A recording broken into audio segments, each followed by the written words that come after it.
Conflicts are a major part of marriage. Do you and your spouse tend to argue, quarrel, and conflict a lot in your marriage? Then this video is for you. Today, we're going to be talking about how to complement and not conflict with each other in marriage. Is that right, baby? That's right. Okay. By the way, welcome to the chat with Daniel and Esther Eboime. We're a couple married for 11 years. And here on this channel, we talk about love, relationship, marriage, partnering, parenting, and everything in between. Yeah. Right here, you get to learn a lot, stuff, knowledge that would help your relationship journey, your marital journey, and your family life, isn't it? That's right. All right, so let's get right into it. Today we're talking about this really important subject. Many couples, even from relationship and marriage, tend to deal with a lot of conflicts. Yeah. Now, it's been said that opposites attract. Right. Okay. And so many times when we are dating or courting or we're attracted to other people, considering them for marriage, we realize that we are attracted to the opposites in them, things that are different from us in behavior, personality, preferences, habits, and the like. Yeah. But the reality is, when we get married, those opposites begin to bring a lot of conflicts in the marriage. Yeah. Because our strengths and our weaknesses begin to clash. True. So we want to learn and discuss how can we complement and not conflict. Yeah. We've had our issues, of course, of conflict, even from the early days of our marriage, okay? Because there's just so many areas where we're different from one another. Absolutely. And so those issues, those differences tend to be points of conflict if we do not learn how to complement one another. Absolutely. Yeah. And many times couples think, oh, we're not compatible with each other, or we don't have anything in common. But the reality is, you're just different. That's right. And the reality is, if we were the same, there'll be no need for the other person. There'll be no need for the other person. Yeah. So really, God is wise, God is smart. He's the matchmaker. So many times He will bring people with opposite strengths, abilities, weaknesses, so they can really complement each other. But the reality is, learning to complement is a skill. True. That we've learned and we are still learning. Over the years. That's true. It's made a big difference. So basically, before we begin to talk about the subject, we want to look at different areas of strengths and weaknesses. Yeah. We've observed from our own lives. Yeah. And lives of many couples. Yeah. Things that bring potential conflicts in marriage. In marriage. Yeah. You have an example of where one person is a planner and the other person is spontaneous. Yeah. A planner and a spontaneous person. How does that work, babes? So who is the planner in our marriage? I'm the planner, of course. I'm up for spontaneity. Yeah. And he's the planner. And how did that play out in our marriage? I mean, many times it used to be so frustrating because I like everything planned. Like, what are we having for dinner? Yeah. What's the plan for today? And you don't like that. I remember very early in our marriage, especially when I had just become a mom. Yeah. And then my husband, in the morning, as we're about stepping out of the house, or he's about stepping out of the house, and then he would ask me, what is for dinner? And I'm like, we're not done having breakfast. You're asking me dinner. Hello, mister. What is going on here? And the more he would ask me about things, before they happen, I start to get ticked off. Like, why do you like to ask me things before they happen? When we get there, we're going to figure out what we're going to do. It took me a bit of time to realize, oh, wow, I married a planner and he's there in my life to avoid me living on the edge constantly. Yeah. Because I'm spontaneous, it happens at the spur of the moment, by inspiration and all of that. And there's a place for spontaneity. Isn't that right? Actually, yeah. I mean, the reality is she's really spontaneous. Like, she doesn't like to think too much about things. right? And I like that part because I'm not spontaneous. Everything for me, I've got to analyze and plan Has it to in be my planned. head. It has to be planned. But the problem with being spontaneous is many times we can get into a lot of trouble. Yeah. Like sometimes in the evening, my wife does not have matches. That was early in our marriage. That's early. That's like year 1, year 2. That's like year 1, year But 2. that's how it is with being spontaneous, right? But being spontaneous brings a lot of fun, Yeah. right? But when you're a planner, it ensures you're orderly. Yeah. So we've basically learned how to we've learned how to complement Yeah. and not conflict. And the thing is, many times when I would ask her, "What's the plan? What are we doing? What are we going to do next week?" she would get really mad. Like, why are you asking me about all of this? When we get to tomorrow, I'll figure it out. So we've learned how to, compromise from time to time, and I've learned how to be spontaneous. And also learn when the planning is too much. Yeah. Like it kills the fun out of the marriage, out of whatever we're trying to do. Like, hey, stop, stop. We've planned enough. Can we just do? Can we just enjoy the journey? Absolutely. So that's one. Another example is one person is detailed and the other person is a big picture person. I think you already know who is the detailed person. I like details. I like details. Where are we going? What are we doing? How much is it going to cost? At what time? What if this goes wrong? What's the plan B? What's the backup plan? You get the gist. Yes, but you like the big picture. I'm a big picture person. Hello. The inspiration came, the dream came. We're gonna do it. It's going to happen. I don't know how it's going to happen, but it's definitely going to happen. Right. And then I remember initially I'm like, this man is a killjoy, because I come with my big dream and vision, and he begins to show me roadblocks on the way. Like, are you sent to kill my joy? I think they show you all the problems. Yes, the obstacles I'm going to face.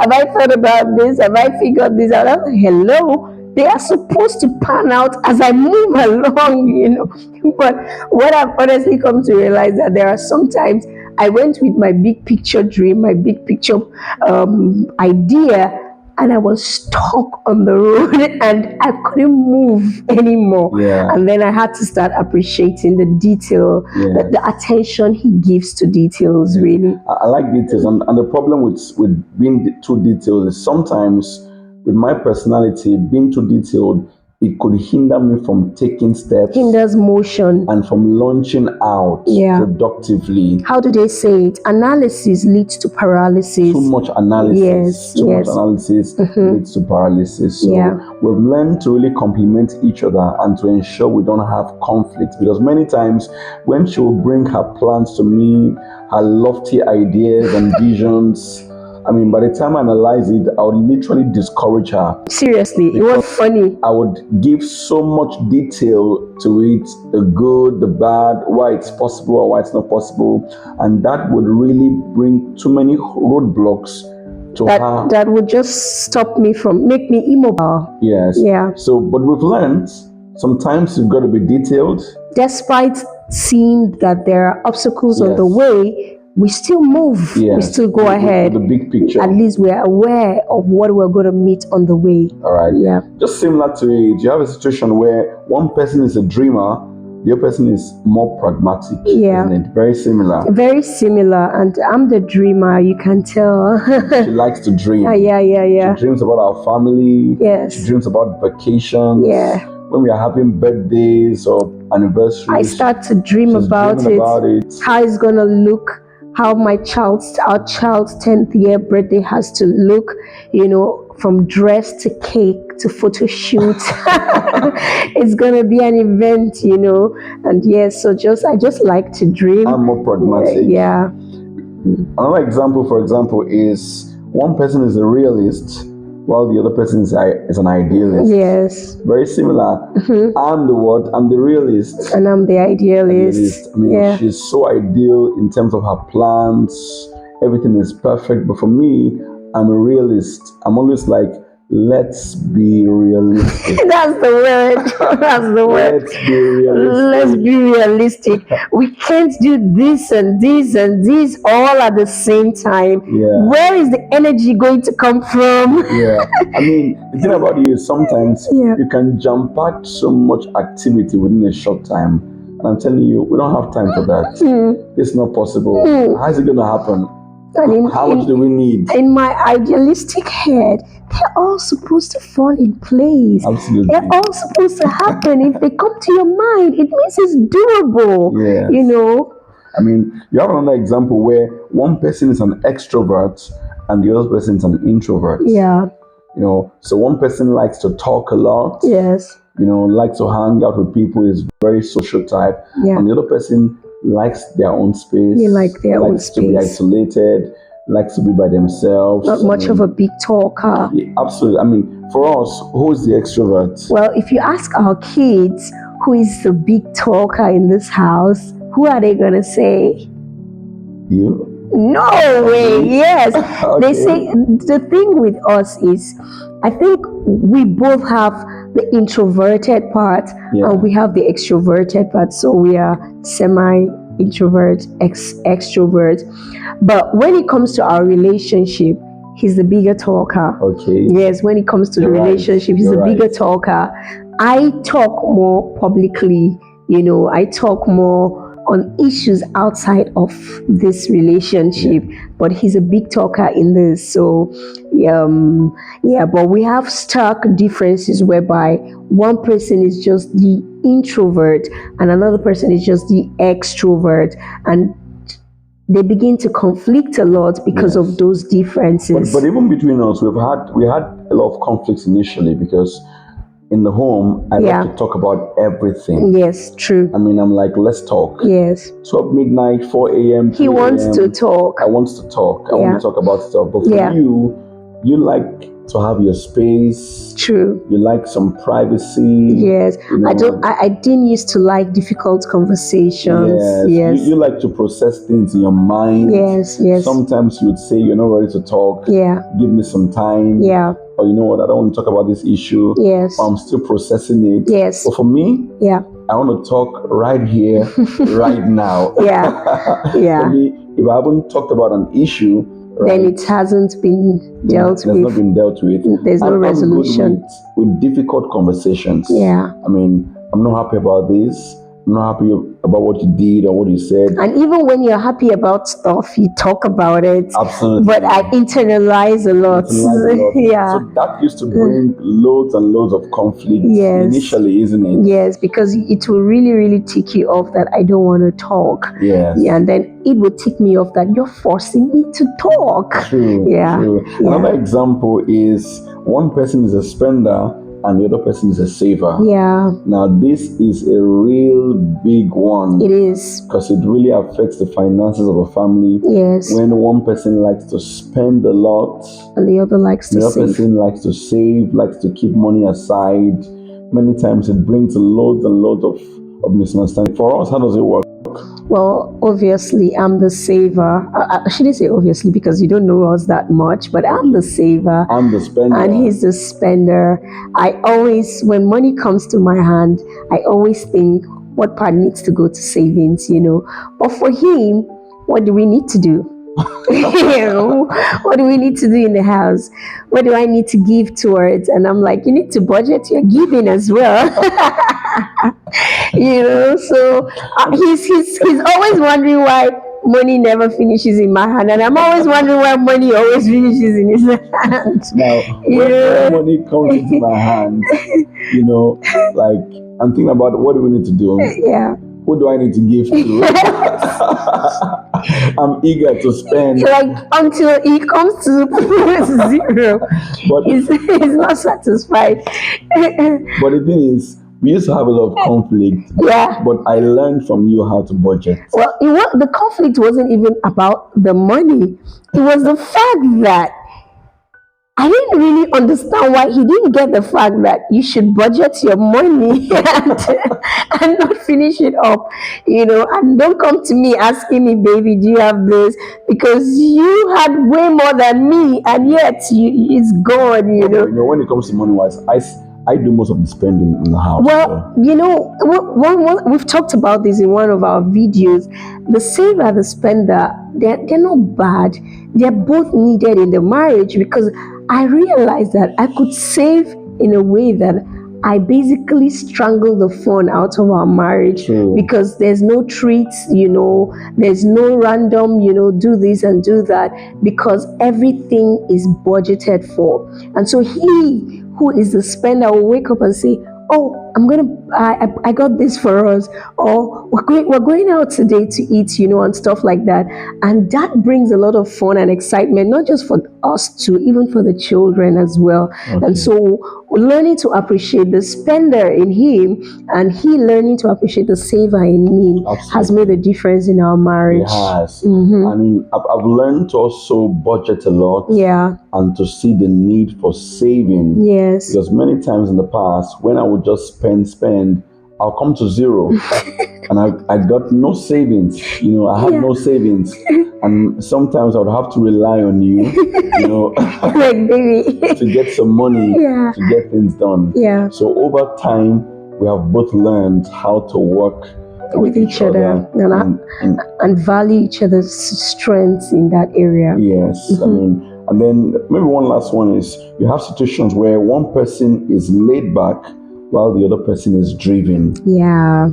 That happens a lot in many marriages, isn't it? You have someone who is passionate about life. Yeah. They want to work on their career. They want to work on their business. Yes. They want to make more money. Yes. They want to explore opportunities. Yeah. But you have someone who is just so laid back. They might not be lazy. Yes. But they're just more laid back, more comfortable, more content. Yeah. They're not ambitious. True. As well. For us, how does it work? I think I'm the very ambitious person, and you're laid back in personality. You really don't want you. Funny enough, you work hard, but you just don't want to go above, beyond border or whatever.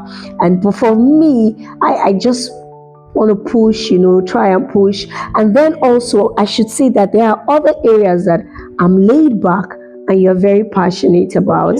Yes, there are other areas that I'm laid back and then you're very... The things I'm passionate about, I'm really passionate about them. Like this YouTube. Yes, like this. Our YouTube channel. Yes. For years, you've been driven about us being on YouTube, on social media. I'm like, we need to lend our voice on this space. And I've just been so laid back about it. Yes, and for me, this is major for me. I believe that we need to lend our voice on this space. Other people need to hear us. We need to, help others in this space. And he just is laid back, doesn't really want it and all of that.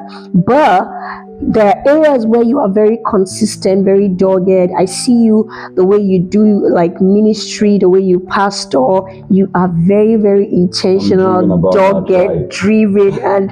And for me, I'm like, that's too much work right there. That's too much work you're putting into that.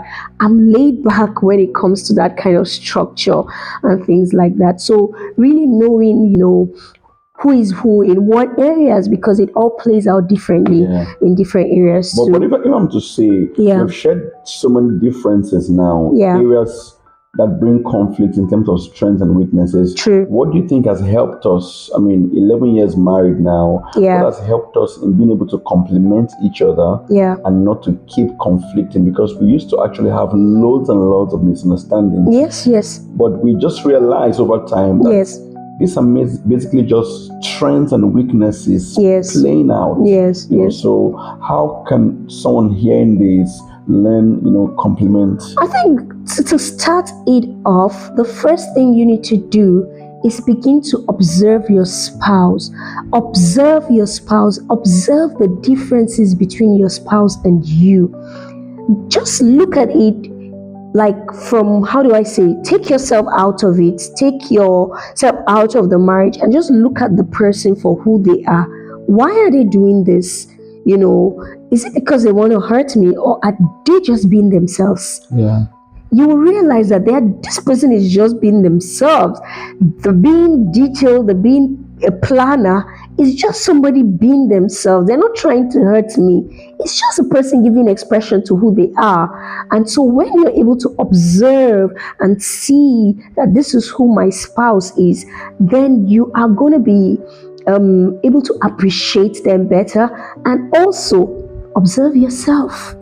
You know, self-awareness is so important. Self-awareness is crucial to any relationship that you're going to success in relationships. So be able to tell yourself, who am I? Like some of these things we outlined, am I the planner, or am I the spontaneous person? Yeah. Am I the dreamer, or am I the pragmatic person? Yeah. You know, am I the, what did we mention again? The optimistic, did we mention an optimistic person, or am I the pessimistic person? Yeah. You gotta ask yourself those questions. Who is my spouse? All right. Sometimes you are similar, but one is a better planner, for example, than the other. So it's not even just about opposite. Who is better at this than the other person? You just have to observe. I mean, you have to be a conscious, intentional student of your spouse. Right. So important. Right. I mean, I learned to study you because many times I would complain. Yeah. I would nag. I would criticize. And I would feel powerless to change it. Yes. Because I didn't know why he was complaining about me being me. Yes. And for you, this is just who you were. Yes. So when we took time to study each other, I think we began to realize that these are just strengths and weaknesses playing out. It's not because you don't want to talk to me about stuff. No. You know, this is just your strength or maybe your weakness. Right. This is my strength or my weakness. Yes. So that made a big difference. I think that shifted a lot. It did. In our relationship. It did. When we realized that we don't need to fight about this. No. You know, these are just basically how we are wired. Yes. It's the way we are wired. Yes. Perhaps by our temperaments, upbringing, our training, yes, exposure. This is just how we are wired. Yeah. You know. So, I mean, I remember times when you would complain about me planning too many things and all of that. Yes, yes. After a while, we just realized that it's just our differences. It's our differences, and we can make this work for us. This can actually be helpful for us. We can help each other, and we can balance each other out. Perhaps let us know what you think. Yeah. Share with us your own experience of differences. Yes, leave us a comment. Yeah. And then the next video, we'll continue the conversation. All right. Thanks for stopping by, and thanks for staying till the end. All right. See you next time. Bye. Bye.